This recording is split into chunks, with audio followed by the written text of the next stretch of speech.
Bet you there was peace unknown. I set out to get you with a fine-tooth comb. I was soft inside. There was something going on. Well, Hello and welcome to Cut Through, Crikey's spin-free analysis of Australian news, politics and power.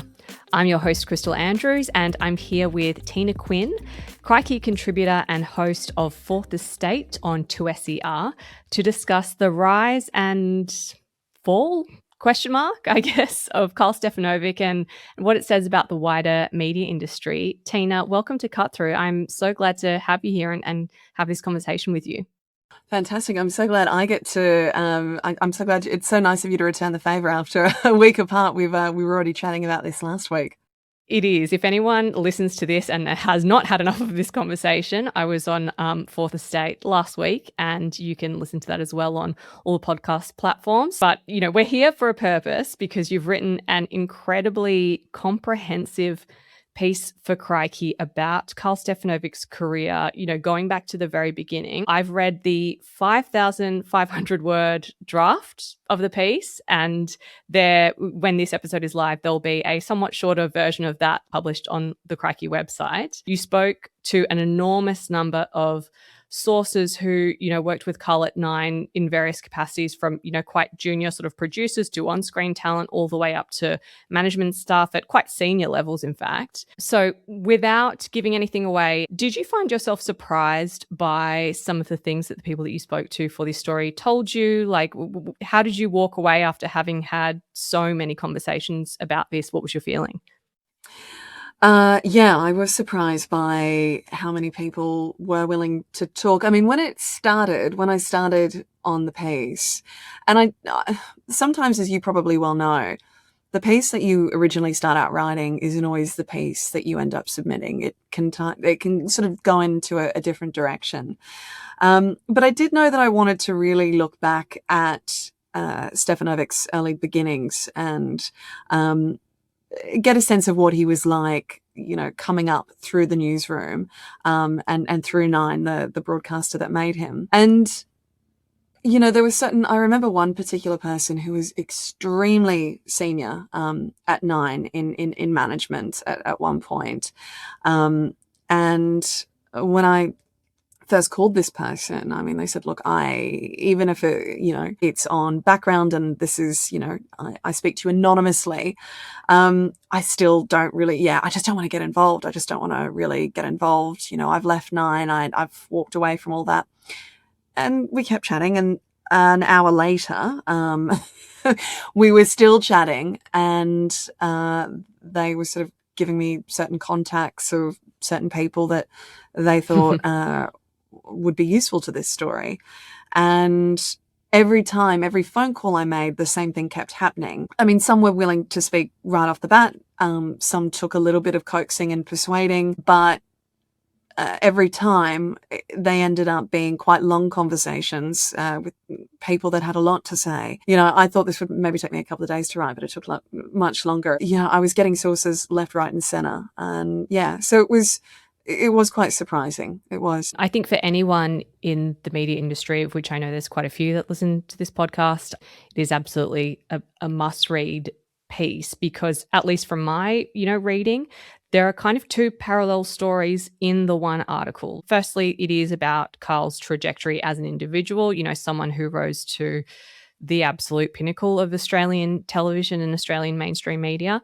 And at the same time, there is another story that, you know, runs perfectly alongside this about the evolution and decline, I think, of the Australian TV industry itself. So we'll try to kind of tackle both aspects in today's conversation. I think first we should start with Karl. I mean, he is the draw card here. So if you had to kind of sum up the overall narrative about him and his career that you took away from these conversations with, you know, former colleagues in management, what would that be? That Karl Stefanovic was very much a product of both the time he came up in and the industry as a whole. Someone actually said to me that Karl is who he is now and where he's at in his career. Because someone had actually put to me at one point that he had lost all integrity and that all journalistic integrity, and he was a very far cry from the person that had started out in the industry. Someone else responded to that and said, he is a product of the industry that made him. He did his best to fit that mold, and he did it well for a long time. He's been, classified, I guess, as good on-air talent. He, for some years, was a ratings winner. Obviously, Nine have invested a lot in him over the years. They clearly saw him as an investment. But overall, I guess, walking away, my impression of Karl, and this really does go back to his early days, words and descriptors that kept coming up to describe him were lazy, very good at sucking up to management or the people that it would seem would be advantageous to him. There was one junior producer I spoke to who worked with him 25 years ago at 9 Brisbane, who said he never even bothered to learn my name. He used to just call me Copy Girl. Copy refers to the script. It refers to the words. So, Copy Girl. So she would maybe write his copy for him or run copy to him. There are always producers who are helping him a lot behind the scenes, if not news directors and chief of staff. So I spoke to his first chief of staff in Sydney at 9, who said that he helped him a lot. In terms of, he said he was very green when he arrived. He'd often come in, it would seem, not having listened to the news or not really being across the day's stories. So he said it was up to me to give him a bit of a brief, And I've worked in television newsrooms and radio newsrooms. I've worked in all sorts of newsrooms. From my experience in TV newsrooms, you tended to listen to the radio on the way into work, and you'd want to catch the latest news bulletins to make sure you were across your beat or the remit or have sort of some sort of semblance of what was going on. It seemed he would often arrive underprepared, but he was kind of a personality hire. There were a few executives roaming around at the time that didn't think that, and one in particular said to me he very quickly got a halo and an aura about him that really wasn't deserved. He wasn't a great reporter overall, but he was good on air, reasonably good looking, had a twinkle in his eye. And the industry was shifting when he came along, and that's what it was, more personality hire over serious news creator. Yeah, there was some quotes that, I mean, if this remains in the final version that's live, I'm sure everybody listening will find out, and if not, you've got a little glimpse of the draft here. But some quotes that really took me from a former chief of staff who was like my little baby. He was very good for the newsroom because, as you mentioned, he was always happy, he was smiling, he was always joking around, he lifted spirits in the newsroom. Was he the best reporter? No, he wasn't. But he was earmarked quite early on for big things. There was something else that I found quite interesting in the piece. Is it right he had 9 different co-hosts, all female, over his period on the show? Does that sound something in that vicinity? Let me just, it's either 8 or 9. Tracy Grimshaw, Jessica Rowe, Sarah Murdoch, and Kelly Connolly, now Kelly Sloan, the leader of the New South Wales Liberals. Lisa Wilkinson, of course. Georgie Gardner, Alison Langdon, Sarah Arvo. So I've counted 8. Yeah. So there was a little break in that time, but he was a fixture. Yeah. A fixture throughout. And also along that time frame, you write about the sort of waxing and waning ratings of 9 sort of chasing 7's number 1 rated Sunrise for much of that time. But it was interesting to me that it seemed, because of that boys' culture, because of the people that Karl had allied himself with on his rise, his presence never appeared to be questioned or examined as the source of why there might be a ratings drop, why there might be, why we might need to be a shake-up. It was always the female co-host that would be rotated. I found this really remarkable, right? He was such a protected species. I mean, even when he was taken off air for a year because his public image and brand at that time was deemed toxic, 9 didn't fire him. They just took him off the Today Show and sort of rested him and kept paying him this exorbitant $2 million salary. And then, after, the ratings really nosedived and it clearly wasn't working with Georgie Gardner and Deborah Knight, he was brought back with Alison Langdon. But even going back as far as when he first ascended to the anchorship of the Today Show. He replaced Steve Liebman, who was a very different sort of character in television news. Liebman was considered a serious newsman. His most recent female co-host, was Tracy Grimshaw. They were together for 10 years, and it was a very different show. It was much more journalistically and news driven. There was always light and shade. There was always light banter between, the anchors and the co-hosts, but not to the extent that we would see now. When in the early 2000s, Sunrise was really, it was the new kid on the block, but it was really starting to nip at Today's heels. They started to freak out. They were really reactive, and they started going, we need to shake things up a bit. There was a source an on-air presenter who worked on the Today Show, who said to me that started actually during the Steve Liebman and Tracy Grimshaw years. They started getting those hosts to engage in like cooking segments and all sorts of stuff that they wouldn't have otherwise done before, that they were kind of uncomfortable with. They were trying to shake up the format, make it a little bit lighter. Exactly. Make it a little bit lighter like Sunrise was. A number of people say that, it wasn't quite Steve Liebman's choice to step aside, but they decided they needed a fresher face. So enter Karl Stefanovic, who at that point was 30 years old. He sat beside Tracy Grimshaw, who had been doing the job for nearly 10 years. There was a little bit of an age gap of 14 years. She was 14 years older than him. There was a similar age gap between David Koch and Mel Doyle over at Sunrise, except that David Koch was 13 years older than Mel. And Seven started circulating this joke that the Today Show is now hosted by Karl Stefanovic and his mum. Because we're less comfortable with the dynamic being reversed of an older woman and a younger man. And the ratings continued to slip. And his performance, originally TV critics called him wooden and a bit, stiff, incapable of really taking part in light on-air banter with Tracy. But they stuck with him. Tracy Grimshaw left the Today Show at the end of that year to take up the chair at A Current Affair, and they brought in Jessica Rowe. And Jessica Rowe arguably was actually, I would say, a bit of a bigger star than Stefanovic at the time. A number of sources that I spoke to that worked at the Today Show around that time said, I always thought it was a bit of a strange choice to choose her, because she didn't have breakfast television pedigree, and she, didn't have the same sort of experience and this and that. And I just thought, but neither did Karl. Yeah. He had no, in some ways, I actually think you could argue she had more live experience, because back then, reporters out on the field did less live crosses than they do today. And she had been anchoring a live bulletin for nearly 10 years. Now, anchoring a live bulletin is very different from hosting a live breakfast show. You've got to show more of your personality on breakfast and that sort of stuff.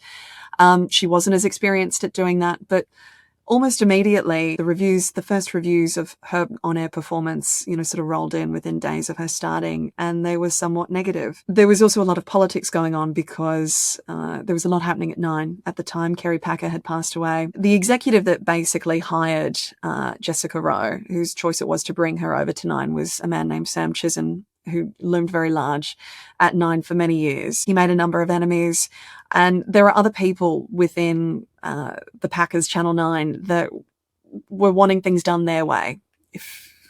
I think that's the best way of sort of putting it. Sam Chisholm did not stay at Nine particularly for much longer, and John Alexander, who was then CEO of PBL, who owned Nine, brought in Eddie Maguire as CEO.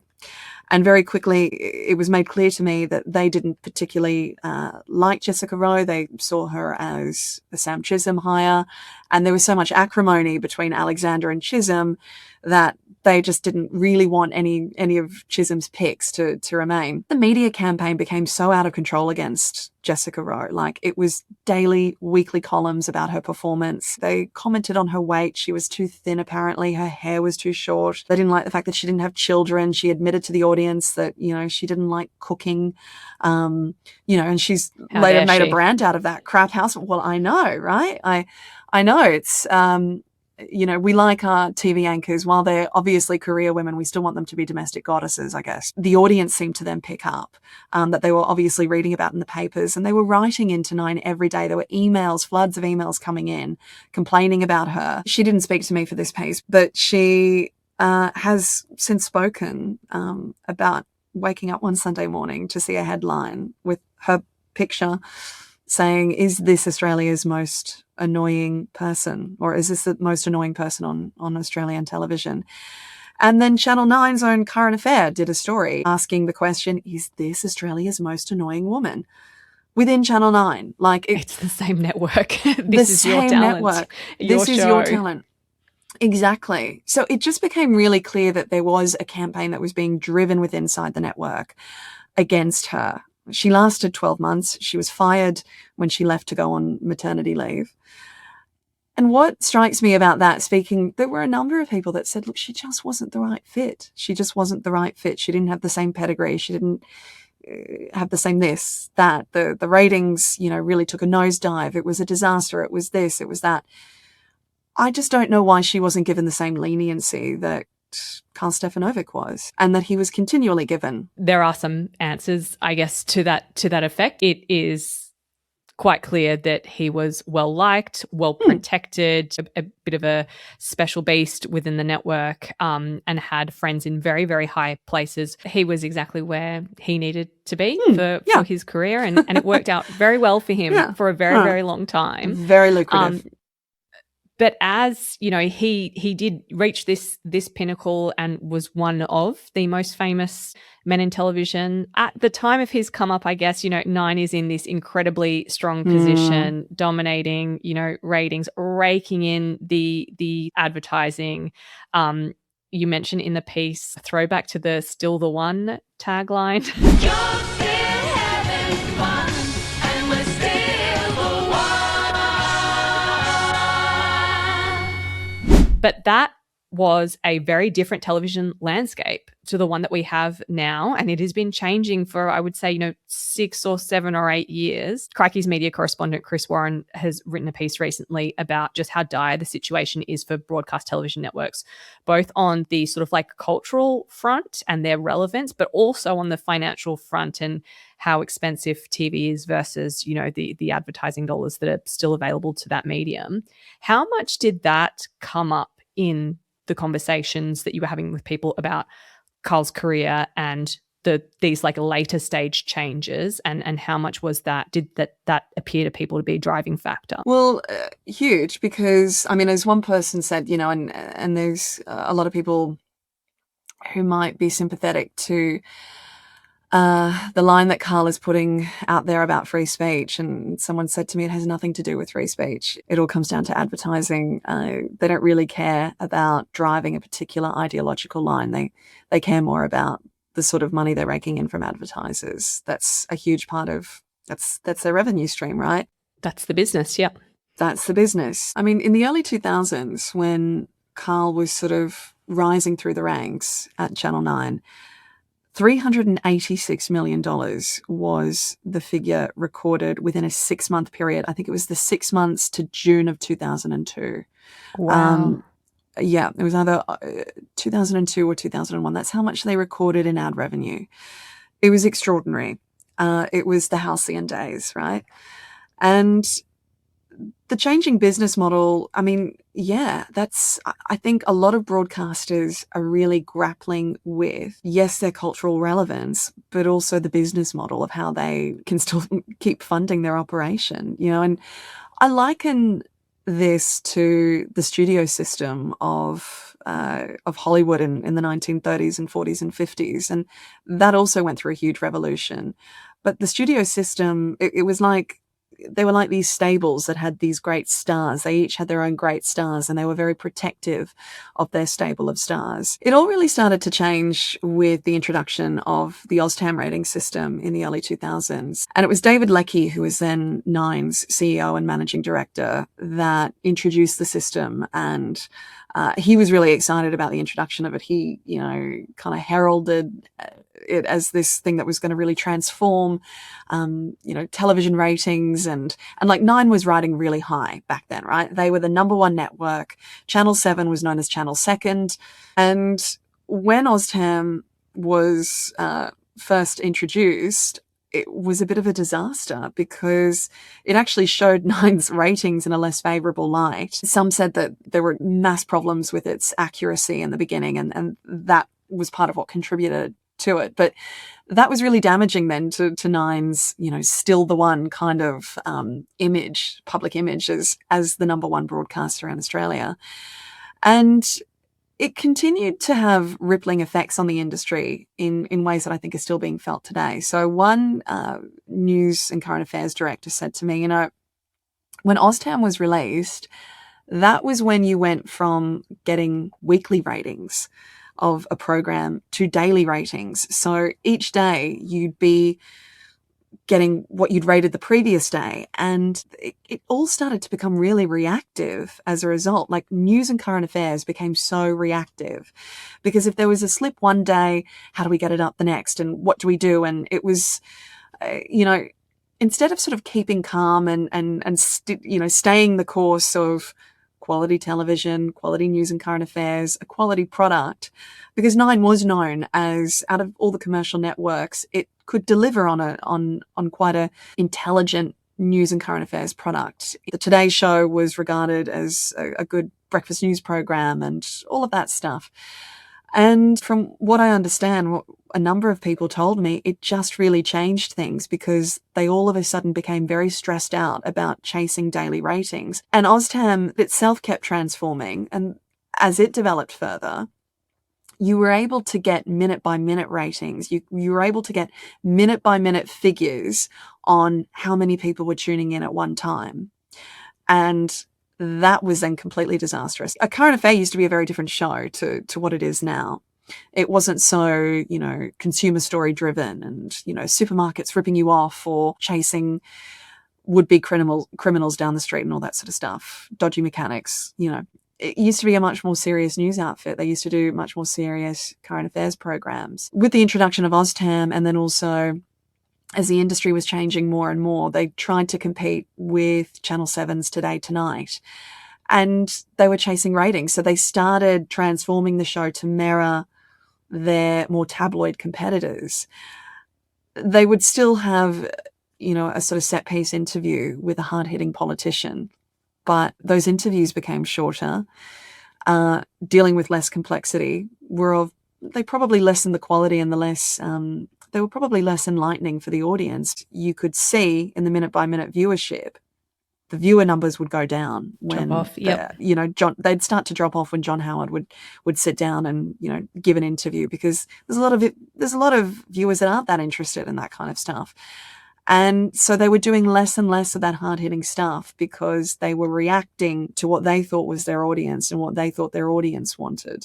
And overall, that just kept eroding the quality of the product over time. Standards kept slipping and slipping. And that stretches to the Today Show. There was many former Today Show staffers that spoke to that as well, how the introduction of OzTam completely transformed the industry for the worse. You can follow this right through to today. You can really be a slave to the metrics regardless of platform. That goes for people who are publishing on YouTube, on social media, on, people with newsletter publications or blogs or what have you. Like you can really get sucked into the minutiae of and we the do metrics. It, right? We still do it. Absolutely. I mean, to an extent, we're always trying to think of, what I host a radio show and that radio show is podcasted. I'm always trying to think of really punchy titles for my episode that's going to be eye-catching, in podcast feeds. So that's going to make people stop.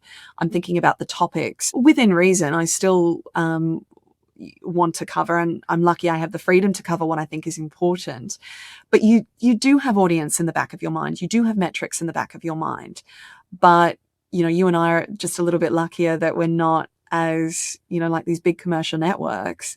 I mean, they really are slaves to the metrics in ways that we couldn't possibly even imagine given the budgets that are on the line for them.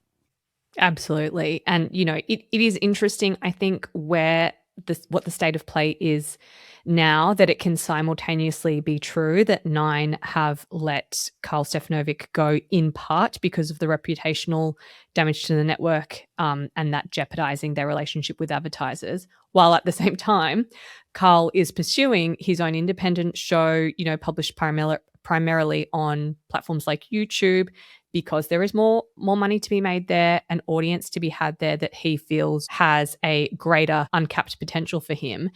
We had a reader question that I would just love to put to you, Tina, in reference to the prospect of a show with Karl Stefanovic and Kyle Sandilands, questioning what audience that would appeal to, or more importantly, which sponsors would that appeal to? Obviously, Karl has been on a very big salary for a long time. Do we think that there is enough money out there in the new media ecosystem for Karl to, not only kind of run his show, but match the kind of dollar figures that he's been used to, and that his name has been essential in securing for a network like Nine? In the Australian market, my first response would be no. Our market is very different to the US market and the UK market. They're much bigger markets. Given the damage, the sort of reputational damage that Karl has done to his own brand, as one person said to me, polite society is kind of closing the door to him, right? And given the people that are going on his show that he's platforming, there's going to be a lot of sponsors that will not want a bar of this. This brand is toxic. That's not the only way that you, as you actually quite astutely pointed out on my show, that's not the only way you can make money out of a podcast or a YouTube show. But it does, someone else said to me, it does take a long time to start making money off of YouTube, for instance, through viewership, and because they do have a system. The rates. The rates are not, you have to have, and we should absolutely say Karl does so far have a very big audience there, and he's getting, very impressive views. You have to have a surprisingly gigantic audience to be making good money on YouTube. It's not, I think when you see some of the ad rates on the back end per 1,000 views, they're not as generous as as people might think. Certainly not as generous as his bosses at Nine were to him for so many years. But no. Look, I've also heard a few people have said that they have it on very good authority that Gina Rinehart is contributing somewhat to Karl's new podcast. That's something I've heard from multiple people. That wouldn't surprise me. She has shown an appetite for getting involved in these sorts of culture wars and helping support these sort of culture wars continuing and media to kick in on. general. She's had a few goes at investing in media, and she's certainly interested in that, in putting her money there, that's for sure. You need to look back at the history of media proprietors over decades upon decades throughout time across the world, and the way that certain operators and certain practitioners, certain proprietors, the way they treat media ownership, sometimes in a very interventionist way, and as a way to also reflect their own cultural and ideological view of the world. And to also sometimes, I guess, provide certain market advantages to their own business and economic interests. I think Mrs. Rinehart could possibly see some opportunities here for herself. Opportunities to be had. I think my last question on this story is whether we'll ever see a TV star like Karl Stefanovic and the others in his generation of television personalities. Are we ever going to see that type of penetration and significance ever again? Like, is this era of Australian television over and the door is shut for the the millennials and Gen Zs who might have once upon a time been dreaming of a career like Karl's? Yeah, I think about this a lot, and because the business model has changed so much, it's made our media much more fragmented. That doesn't mean that we don't have big personalities that are breaking out across the landscape. On a television network, is it going to be big stars created by the big television anchor job? Possibly not. But will there still be stars of news and current affairs and journalism? And yeah, I think we'll continue to see that, but it just might not be. I mean, as I said, we are already seeing that, but it's playing out differently. And in some ways, there's much more democracy. It's much more democratic because people are finding all sorts of different ways into the industry. We've got so much more choice now of where to get our news, where to consume our media from. It's not just up to 3 commercial networks and 2 public broadcasters. But, you know, part of the success of those journalists and those programs was the vast majority of the population were all getting together at the same time, in a sense, sitting down in front of the television at the same time to watch these people. A shared household experience as well, like across generations too, you know. Absolutely. Whereas now you're consuming your own screen for your own interests. Completely. I mean, you could be watching something on your phone in the same apartment as your partner who's watching something on their laptop, and you're consuming completely different media platforms and something completely different on your screen, right? At the same time. I mean, you know, in those days, most households had one television set. If one person really wanted to watch something, that meant the entire household was so captive to it, right? So it just meant more eyeballs on the same thing, on the same person at the same time. Do I still think stars will be created out of media, out of news, out of current affair, out of journalism? Yes.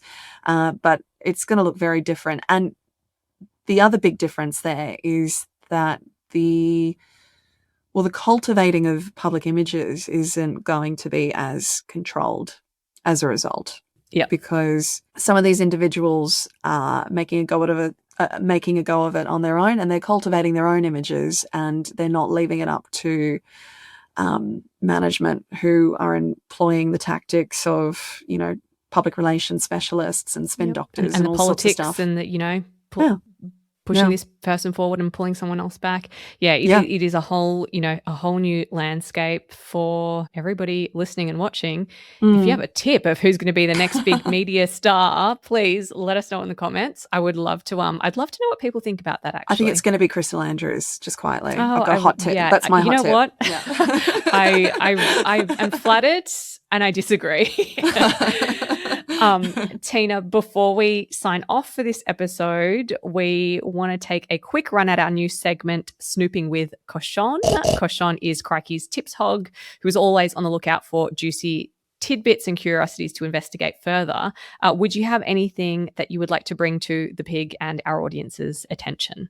Yeah, I know I just mentioned it, but I'd really like the pig to do some dirty work for me and see if we can find anything else that might point to how much Mrs. Rinehart might be helping out Carlos and his new podcast venture. I can confirm Cochon is very interested in that. And if anybody knows anything about that, you can always tip Crikey off. I'll put all the details in the episode description. But for now, Tina, thank you so much for walking me through this mammoth story. I really appreciate your time today and your work on this. Thank you so much. I appreciate you asking me on. It's been great to chat. If you enjoyed this episode of Cut Through, please don't forget to subscribe and leave a rating or review for the podcast. Crikey is 100% independent, which means your support powers our journalism.